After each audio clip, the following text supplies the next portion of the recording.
বলছিলাম। তো আমাদের যে বরণডালা সাজিয়েছে আমি আগেও বলেছি, তিনি আমাদের বাড়ি মানে আমার বিয়ের পর থেকে দেখছি আমাদের বাড়ি পুজো করেন। কত বছর ধরে করেন আমি সঠিক জানি না। সে যাই হোক ওই জেঠুই আমার বোনের বিয়ে দিয়েছে। আমার বাড়িতে আমার বাড়ির পুরোহিত ছিল। সে যাই হোক না কেন আমাদের বাড়িতে যত পুজো হয় জেঠুই করে আরকি। তো তিনিই আমাদের বাড়ির বরণডালা সাজিয়েছেন। তো অনেকের বক্তব্য যে ঠাকুরমশাই সাজিয়েছে বলে তুমি কি দেখবে না কি করে বরণডালা সাজানো হয়? এবার দেখো আমি এই বাড়িতে অনেকটাই ছোট। তার ছাড়া আমার মাম্মাম রয়েছে মানে আমার তারপর মামুনি রয়েছে মানে আমার শাশুড়ি রয়েছে। শাশুড়ি রয়েছে। তারা ছিলেন।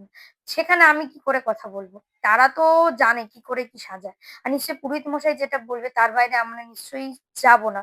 অন্তত যার বাড়ি পুজো হয় তারা নিশ্চয়ই পুরোহিত মশাই যা বলে তার বাইরে কেউ যায় না। তো যাই হোক জেঠু পুরোটাই সাজিয়ে দিয়েছে বরণডালাটা।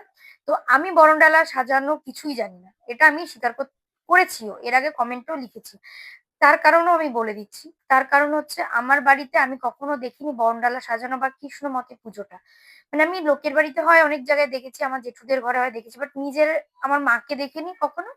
ইভেন আমিও নিজের হাতে কখনো এই পুজোর কাজ করিনি।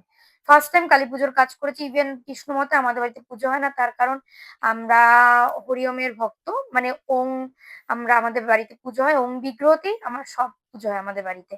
তো আমাদের যারা ওম ভক্ত আছে মানে শ্রী শ্রী স্বামী স্বরূপানন্দ পরমহংসদেবের ভক্ত আছো, তারা হয়তো জানে যে কিরকম ভাবে পুজো হয়। আমার প্রোফাইলেও আছে হয়তো ১-২ জন। তো যাই হোক আমি দীক্ষা নিইনি। আমার মা-বাবা দীক্ষা নিয়েছে। তো সে ছোটবেলা থেকে আমি যেরকম দেখে এসেছি আমি সেরকম ভাবেই বড় হয়েছি। পুজো সেরকম ভাবেই দিই। আমাদের বাড়ির পুজো নিয়ম আলাদা, এই বাড়ির পুজো নিয়ম আলাদা। তো আমার ৩ বছর হয়েছে বিয়ে হয়েছে। তো তেমন কোনো অনুষ্ঠান হয়নি যেখানে আমার বরণডালা সাজাতে হয়েছে। তো বেসিক্যালি সেটা নিয়ে আমার শেখাও হয়নি। হ্যাঁ, এখন যেমন কালীপুজো হচ্ছে বলে বরণডালায় কি, কি লাগে এইগুলো ডিটেইলস এবার পুজো হয়েছে ছোটখাটো জিনিস আমি শিখে নিয়েছি। ইভেন আশা করি পরের বার যখন পুজো হবে এই ভুলগুলো হবে না। তোমরা অনেকে আমাকে বরণডালা কিভাবে সাজাতে হয় অনেকে কমেন্টে বলেছো। অনেকে ভালোভাবেই কমেন্ট করেছো। বাট অনেকে আমাকে বলেছো নিজে সাজতে পারো বাট বরণডালা সাজাতে পারো না। এটা কোনো যুক্তি নয় যে আমি সেজেছি বলে যে আমি সব কাজ করতে পারবো। বা আমি যদি না সাজতাম তাহলে কি এই কথাটা আসতো না যে আমি সাজিনি তাই আমি বরণডালা সাজাতে পারিনি। এটার সাথে বরণডালার কোনো যুক্তি আছে বলে আমার তো মনে হয় না। তো তোমাদের মানে একটাই টার্গেট যে আমি কেন এত সেজেছি। আচ্ছা আমি আমার বাড়ির পুজোতে সেজেছি। ইভেন আমার বরের টাকায় সেজেছি। তো তা সত্ত্বেও তোমাদের এত কেন সমস্যা সত্যিই জানি না। আমি আমার তো নিজের কাছে মনে হয়নি যে আমি খুব বেশি সেজে ফেলেছি।